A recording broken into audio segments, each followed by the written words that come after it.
Hello.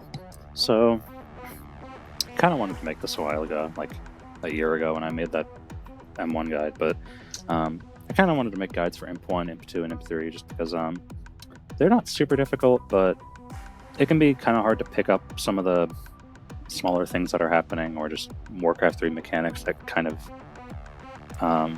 become important parts of the dungeons. So I want to make Imp1, Imp2, and Imp3 guides, starting with Imp2, just because I feel like Imp2 is maybe a little bit harder to kind of pick up and understand everything that's happening.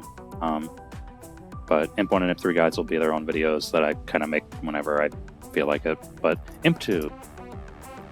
So Imp2 starts with a maze. I'm not going to show the maze, but one person has to do the maze. They will typically have boots from Imp1 or wings from Imp3. When they get through the maze, they get their chance for a lucky material drop goes from 1% to 5% as kind of an incentive for doing the maze. And then everyone gets teleported here.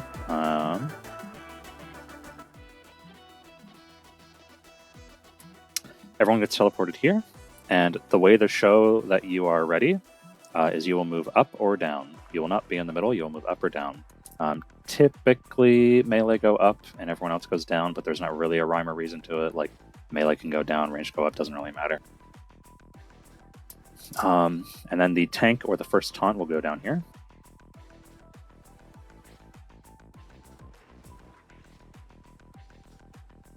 One thing worth mentioning, you usually don't want your tank to be your mazer, because a tank with boots on can drop aggro more frequently because of move speed. So for us, our tank did the maze as a wolf, but we have someone else who has wings to do the pulling, just so the tank doesn't have to wear wings.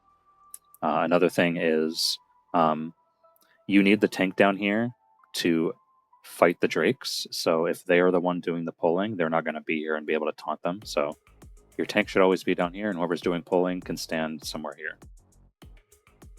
So for us, yellow is doing our pulling. How he's going to pull is he is going to click somewhere right here. I typically click here, but you're going to shift right click here, and then you're going to shift right click to the gate, because there are drakes over here that you are trying to aggro and pull over to the left.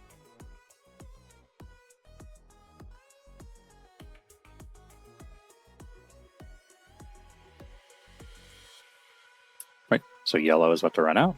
He runs out, you can see the drakes, he aggroes them, and he runs left. So, what do these drakes do? Well, the bronze drake is called Storm, and he has a chain lightning spell. The red drake is Blaze, and he has a cone flame breath. The black drake is Midnight, and he has a single target stun that kind of looks like a green cage on someone. He typically puts it on like someone in range, but it can be anyone. And then the blue drake, Winter, does not have a spell, and instead has a chance to freeze the person that they are auto-attacking. So, kill order is typically Storm and Blaze first, because they have the AoE spells, and then Midnight because he has the last spell alive, and then Winter because all Winter does is just auto-attack. They will not always be like this. Sometimes, Midnight might be up front and Storm might be back here. Regardless of where the drakes are positioned, you will always attack Storm first and Blaze second. One mistake I see happening with groups sometimes is DPS will just attack the first drake that walks to them, which is wrong. You want to attack Storm, then Blaze, then Midnight. Storm and Blaze are top priority because they have AoE spells. But how this is going to work is our tank is going to run up, and he is going to taunt all 4 drakes to silence them. 4 seconds later, we have our second tank here, Avenger, Teal. He will taunt and CC them for another 4 seconds. And then after those 8 seconds of CC, the drakes will not be CC'd anymore, and they will try to all cast their spells at the same time, at which point you will use Tainted Neptune. So for me, it's my 5th item down here. Tainted Neptune, when you activate it, immunes you to all magic damage for, I think it's 4 or 5 seconds, but you will use it to immune all of the Drake spells. There are other classes that can help contribute to CC. Annihilator Massacre is a CC that you can use. Avenger's Ultimate, people call Slam, is something you can use. Master Stalker has Stalk. Grand Inquisitor has Repel, which is not super great, but you can use it. Monster Hunter and Jonin can net the Drakes, which does not stop them from casting spells, but it stops them from moving, which can be helpful if they're trying to reset. One note, Champion Taunt only lasts 3 seconds, whereas every other tank is 4. This can be an issue because if your only CC is Champion Taunt, one annoying thing that can happen is that Champ will taunt, and then 3 seconds later, all of the Drakes will reset. I'm not 100% on what is causing this, but if I had to take a guess, it's that the CC of Champ Taunt does not last long enough to keep the Drakes here wanting to fight, and they just reset and releash. So, if your only CC is Champ, just be aware that after the taunt is over, the Drakes are immediately going to reset. You can force them to stay if you have any kind of CC that can be chained once Champ's taunt is over to make it over that 4-second threshold. For example, like Anti-Massacre, MS Stalk, any kinds of stuns. So just be aware that if you are tanking with a champ and no other CC, they're going to reset and it's fine. You just have to do pull by pull by pull. But going back, kill order is Storm, Blaze, Midnight, Winter. Once CC is over, you use Tainted Neptune to survive. And then eventually the Drakes are going to start resetting. Winter runs by different rules because he does not cast a spell, so he'll just sit here auto-attacking for a while. But I'll just show you what it's like. So red taunted, 1, 2, 3, 4. They're not taunted. Teal taunts, 1, 2, 3, 4. Drakes are free, and they're going to cast all their spells. You pop Tainted Neptune. We killed Storm. We killed Blaze. And now Midnight will reset because he is out of time. Typically when Drakes will reset, you should not chase them because you would rather let them reset and then just pull them again and fight them again. With Winter especially, you do not have to go chase Midnight. You can just stay here and fight Winter, and then when Winter's done, there's only going to be 1 Drake left, so you can just run up and fight him. Typically, if there's only 1 or 2 Drakes left, you can just have your tank run in, taunt them, and just fight them at the boss platform. If there's 3 or even 4 Drakes left, everyone should run back. You should wait for the tank taunt to be off cooldown again, and then your puller will repull, and you'll do this all over again. If the Drakes start coming back because they have a dot on them, or there was an auto attack in the air that followed them all the way back, one thing you can do is do not attack them. Just everyone reset back to the starter platform. Let the tank just sit there and eat Drake autos, and then they will eventually reset. You do not want to hit the Drakes because it can cause them to cast their spells, and if any one of them casts a spell, it will aggro all other Drakes that are here and come here, and they will all cast their spells and people will die.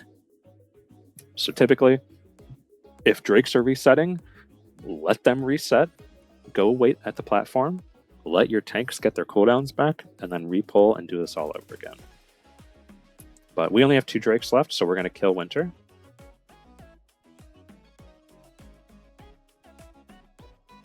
And then we're going to fight Midnight. Your tank wants to be on this platform right here before the Drake dies, because you're going to get put into a cutscene. During this cutscene, everyone is paused, and even buffs and debuffs are paused. So one thing you can do is you can pre-cast things before the cutscene starts, and you will have them. You will still have them when the fight starts, and you will keep the cooldown starting. So, examples of things you can precast: Runemaster can precast Feral Rage. Anyone can precast Tainted Neptune. Archer characters can precast their attack speed boosts, stuff like that. So that is kind of like a min-max you can do. Another important thing is Summoner and Stargazer can put mana buffs on people, and those mana buffs will keep regenerating mana because the timer is paused, and they will just keep regenerating mana.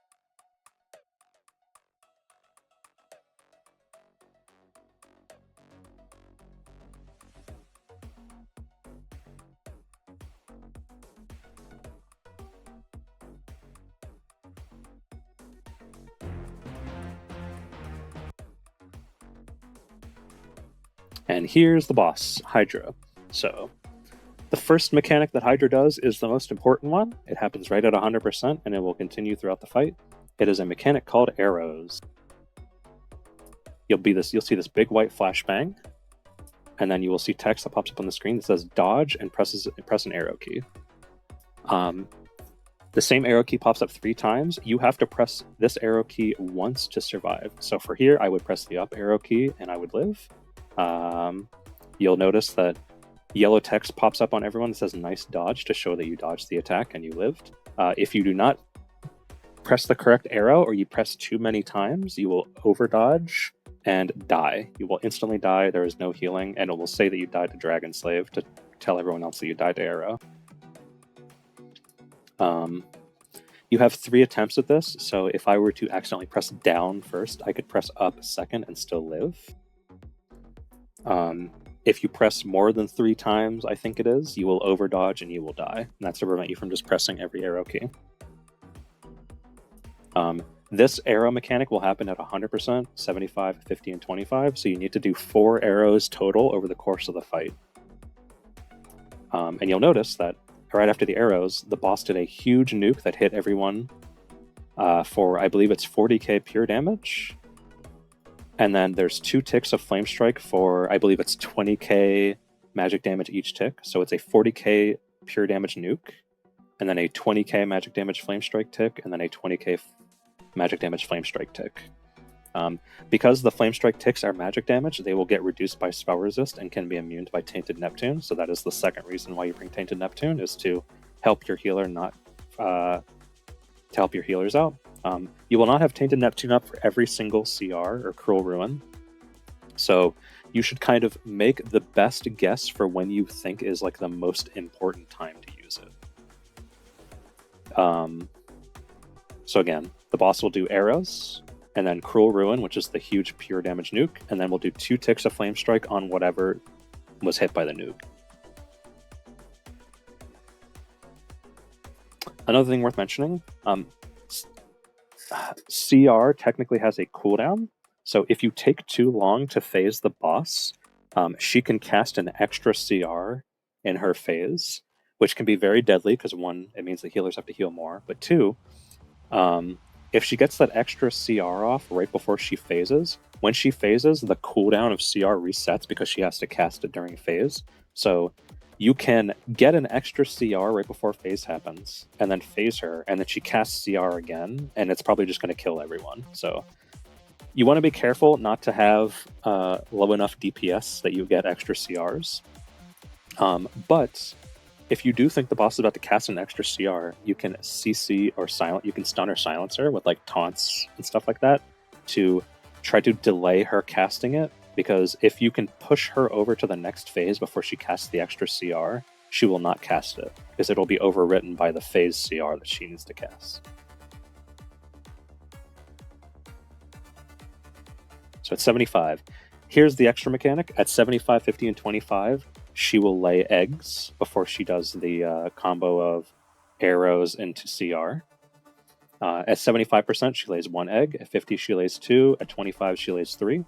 You can see the egg because it's this little health bar under her with 0 mana. As it says, it will hatch after 35 seconds. What this means is that the egg will have 35 mana, and every second it will gain 1 mana. If its mana bar gets full, it will hatch into a full health Drake that just spams Flame Strikes. It's mostly annoying because it's just more damage that the healers have to heal. It's a big thing that can block you from targeting the boss. It's just very annoying.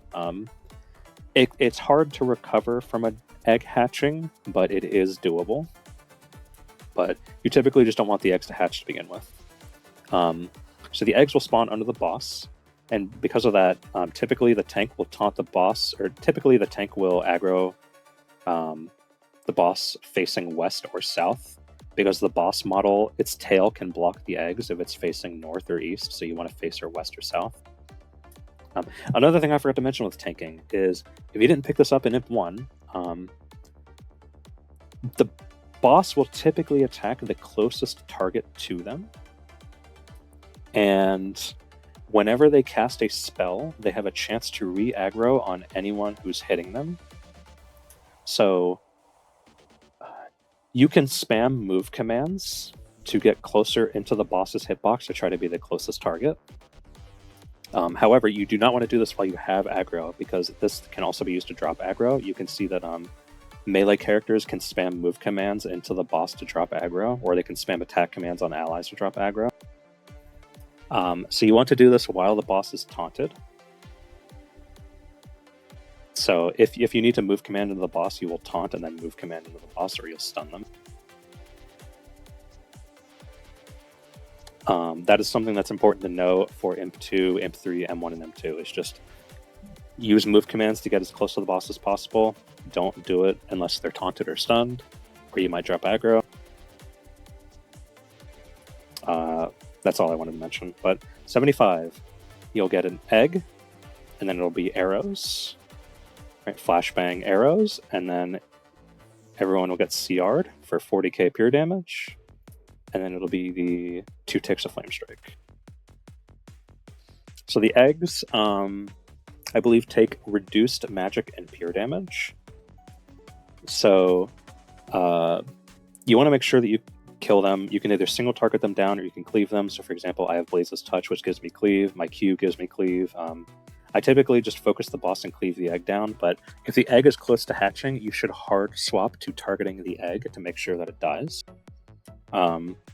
Typically, if you are targeting the egg and not the boss, you will be lower on like the boss's aggro priority because you are not directly targeting the boss, you're attacking something else. So that's a way to kind of be safe. Like, you can attack eggs and you shouldn't have to worry about the boss randomly aggroing onto you. This is more of a tip for like the rangers like Monster Hunter, Mystic, and Sniper, because it allows you to attack the egg and splash damage onto the boss without really worrying about getting auto-attacked. Tanks do not auto-attack eggs, because like I said, if you attack eggs, you are considered lower on the threat priority for the boss, and you will drop aggro. So make sure that you are right-clicking the boss, make sure that you are attacking the boss, and you are not attacking eggs.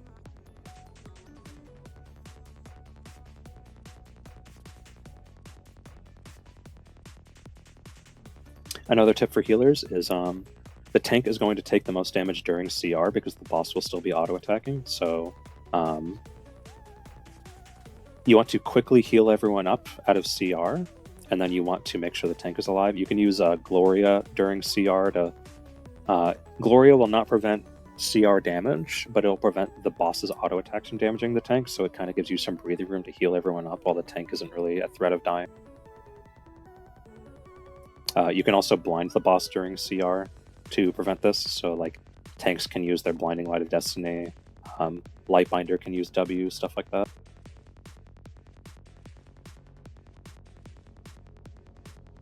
So 50%, there's 2 eggs, one on top of the other, and then it'll, like I said before, it'll be arrows into CR.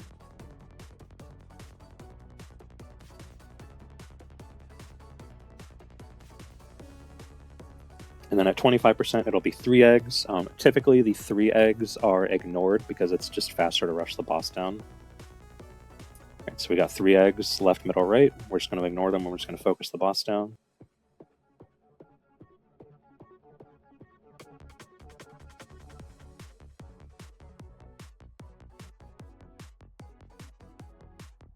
But that's Imp2.